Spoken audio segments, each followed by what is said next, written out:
कि वही बातें उन लोगों द्वारा कही जा रही हैं। उन्हें कौन चुनौती देगा, कौन उन्हें टोकेगा? क्यों नहीं मंचों पर मंत्री उनके जय जयकार करते हैं, जा जा करके बैठते हैं, माल्यार्पण करते हैं, उनको लाखों करोड़ों अरबों का सहयोग दे रहे हैं, कहीं जमीन आवंटन करा रहे हैं। गरीब बेचारा मर रहा है एक झोपड़ी के लिए, और जिनके पास अरबों खरबों की संपत्ति आ रही है वैसे भी लुटेरे को सामान लूट रहे हैं। उन्हें फ्री में जमीन दी जा रही है कि हाँ तुम यहां अपना बड़ा संस्थान खोल लो। योग के नाम पे आयुर्वेद के बड़े बड़े संस्थान चलाए जा रहे हैं, धर्म के नाम पे आडंबर रचा जा रहा है, लोगों को ठगा जा रहा है। प्रचारों को देखें, कहीं कहा जा रहा है बस एक रुद्राक्ष खरीद लो आपको सब कुछ हासिल हो जाएगा, एक रुद्राक्ष आपको रिद्धियां सिद्धियां सब कुछ प्राप्त हो जाएंगी।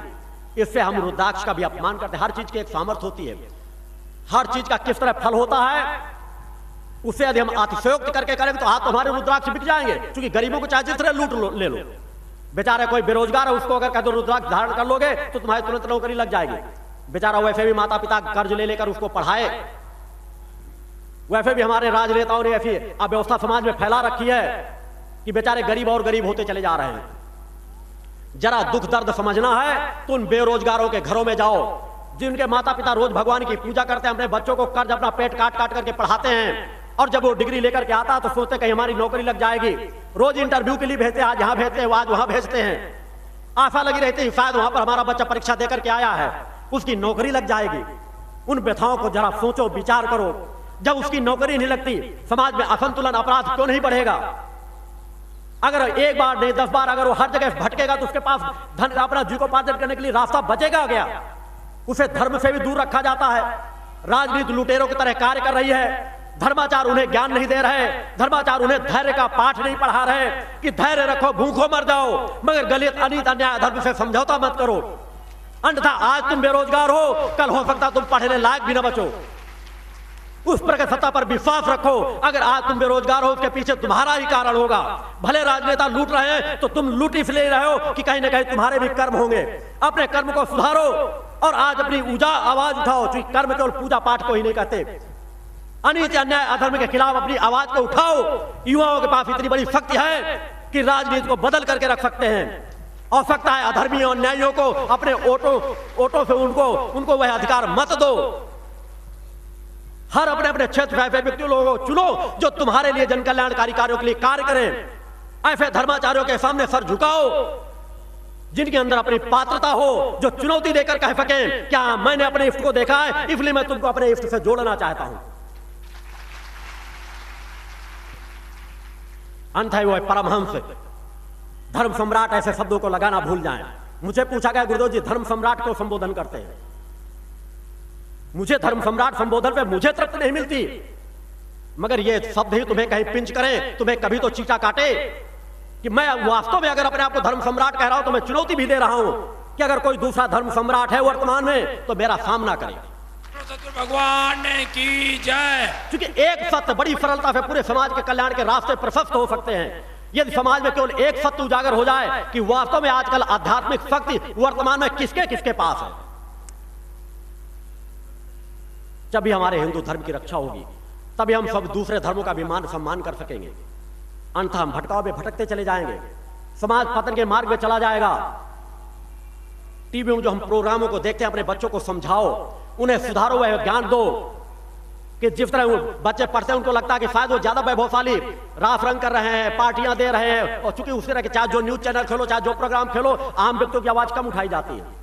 बड़े बड़े प्रोग्राम चाहे जब खोलो कोई ना कोई प्रोग्राम चला, किसी पार्टी का चित्रण दिया जा रहा है, किसी फिल्मी एक्टरों का जो कम वस्त्र पहनते होंगे उनका विज्ञापन किया जा रहा है, उनके वार्ताएं दिखाई जा रहे हैं। एक आम व्यक्ति कह दे कि मैं अपनी बात कर, मैं कह दूं मैं विश्व स्तर को एक चुनौती दे रहा हूं, मैं अपनी बात कहने के लिए अगर कह दूं कि 10 मिनट का समय आप मुझे दे दो, मेरी विचार वहां तक पहुंचा दो, तो समय नहीं मिलेगा। मगर यदि कोई अभिनेत्री कम वस्त्र उतार करके एक बार कोई डांस कर दे तो जहां उसका विरोध करना चाहिए उसको अपने स्टूडियो में बुला लिया जाएगा, ससम्मान बैठाया जाएगा। चंद होंगी ये महिलाओं के नाम पर कलंक हैं, उन कलंकों को दूर रखना चाहिए समाज से। हम पूरी नारी समाज को दोष नहीं दे सकते। समाज हमारा कितना बड़ा उसको आंकलन करे, और ये चंद लोग जो गिने चुने लोग हैं वो पूरे समाज को, मानवता को एक पतन के मार्ग पे खींच रहे हैं। जो मैं कैलेंडरों की बात कह रहा था, कल कुछ लोग भ्रमित होते कि ये जनवरी फरवरी का कैलेंडर है, दिन देखने का तो नहीं। मैं उस कैलेंडर की बात कह रहा हूं जिस कैलेंडर पर नारी की नग्न तस्वीरें टांगी जाती हैं कि जनवरी महीने में इस तरह की देखो, फरवरी महीने में इस तरह की देखो, तो इस तरह की काम वासना आपकी जागृत होगी। और बड़ा प्रसारण किया जाता है, कोई आवाज नहीं उठाता। समाज में विषमताएं भरी पड़ी हैं। एक अपराधी हजारों प्रकार के अपराध करता है, अगर उसके पास धन बल है तो सब जगह पे बच जाता है, गवाह बदल जाते हैं, न्यायपालिका से निर्णय भी अपने अनुरूप करा लेते हैं, क्योंकि न्यायपालिका तो सबूत चाहिए, और सबूत ही अगर पहले बिक जाते हो, क्योंकि समाज बिकाऊ बन चुका है। हमारे बड़े बड़े धर्माचार्य बिक रहे, जब हमारा नींव ही बिक रही होगी, हमारा धर्म ही बिकाऊ हो जाएगा, तो समाज के उनके शिष्य वो बिकाऊ तो होंगे।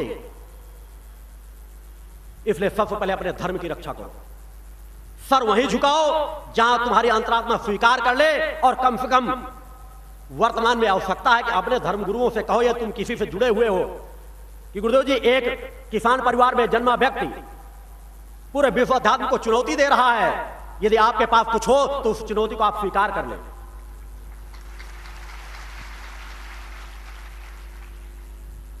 समाज को आवश्यकता है नशा मुक्त, मांसाहार मुक्त जीवन जीने की, आचार विचार व्यवहारों में अपने परिवर्तन लाने की। जब तक हम अपने आचार विचार में परिवर्तन नहीं लाएंगे, तब तक हमारे जीवन में परिवर्तन नहीं आएगा। मुझे पूछा जा रहा था कि क्या योग के जिस तरह इस तरह जगह जगह शिविर इतने लगाए जाते हैं, क्या योग के शिविर लगाए जाने चाहिए? मैंने कहा योग के शिविरों की नितांत आवश्यकता है, जगह जगह नहीं, घर घर भी लगाए जाए तो अच्छी बात है, मगर योग को व्यवसाय न बनाया जाए। योग का ज्ञान निःशुल्क देना चाहिए, योग का कोई शुल्क नहीं लेना चाहिए। अगर वो योग का शुल्क लेते हैं तो मैं कहता हूं वो योग के लुटेरे हैं, वो हमारे धर्म के लुटेरे हैं। क्योंकि अतीत में हमारे ऋषियों मुनियों ने अपनी पूरी सामर्थ्य जिन साधनाओं, जिन योगिक क्रियाओं को सीखने में लगाई, उनको सदैव अपने शिष्यों को निःशुल्क ज्ञान दिया है, और सदैव कहा कि समाज में बांटो, कभी उन्होंने नहीं रोका। ऐसा नहीं कि समाज में विस्तार नहीं हुआ, मगर उनके पास जो संसाधन थे उनका विस्तार हुआ। आज जो संसाधन है, कई लोग ऐसे अधर्मी, अन्यायियों, भूमाफियों को जितने लुटेरे हैं, कुछ योगाचार्यों को देखे, अनेकों ऐसे हैं, मैं उनकी बात कर रहा हूं, उनके साथ जितना अधिकांश समाज वही जुड़ा होगा जो जिनके पास अरबों खरबों की संपत्ति नाजायज तरीके से आई होगी, उन्हीं को सम्मान मिल रहा है। क्योंकि मैं इसलिए चुनौती के साथ कह रहा हूं कि अब तक उनके मंचों में जितने लोग सम्मान पा चुके हैं, केवल उनकी ब्रेन मैपिंग करा ली जाए। 1000 में 999 व्यक्ति ये कहेंगे कि हम बेईमानी से धन कमाए हैं, हम अधर्मी हैं, हम अन्यायी हैं।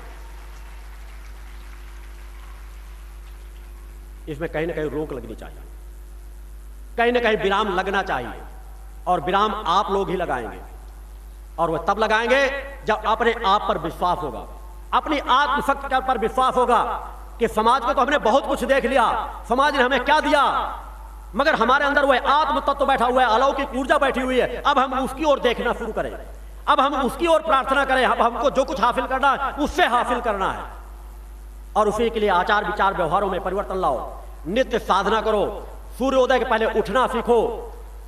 जब आप इन नियमों का पालन करेंगे, सूर्योदय के पहले उठेंगे, अपने कार्यों में परिवर्तन लाएंगे, थोड़ा सा त्याग की भावना अपने अंदर लाएंगे, तो धीरे धीरे आपको मां की कृपा बढ़ती चली जाएगी, धीरे धीरे वह ऊर्जा आपके अंदर आती चली जाएगी, और आप स्वतः सामर्थ्यवान बनते चले जाएंगे।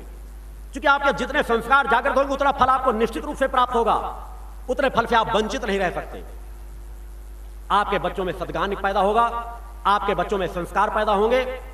मेरे तीनों पूजा संध्या ज्योति जो बच्चियां हैं, आप लोग बच्चों को कहते हैं कि सुबह उठते आप लोग तो सदैव 8-9 बजे उठते हैं, उसके बाद भी बच्चों को देखते हैं तो एक चादर और उड़ा देते हैं कि बेटा और लेटे रहो थोड़ी देर। मैं अगर याद करूं तो शायद साल 6 महीने के बाद से ऐसा कोई दिन नहीं गया कि कभी ये सूर्योदय के बाद उठी हूं, यदि कभी एक आध दिन बीमार नहीं रही थी। आदत डलाओ, सुख शांति आएगी कैसे? आप कहते हैं हमारे परिवार में 2 बच्चे हैं, दोनों बच्चे गुरुदेव जी हमको अशांत किए रहते हैं, हमारे बच्चे कहने में नहीं चल रहे।